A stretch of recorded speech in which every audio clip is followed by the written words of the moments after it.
અર્જુનજી ભગવાનની પાસે ઉભા હતા, ગરુડજી ઉભા હતા. ભગવાન કર્મ ગતિની વાત કરે છે કે હે અર્જુન, કર્મમાં અકર્મ, અકર્મમાં કર્મ છે, એને જાણે કોઈ જોગી.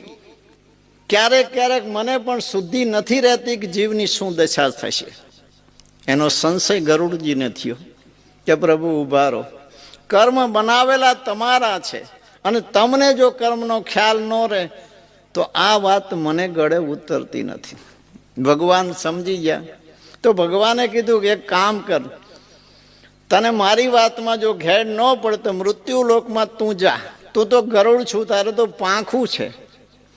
મૃત્યુ લોકમાં નિમિશ્રમ નામનો આશ્રમ છે, ત્યાં બુંદ જોગી બેઠા છે અને એ કથા કરે છે અને 10,000 માણસો દરરોજ કથા સાંભળવા આવે છે.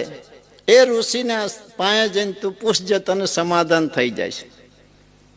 ગરુડ ભગવાનને તો હાલવાનું હોતું નહીં, સભામાં આવીને છેડે બેસી ગયા.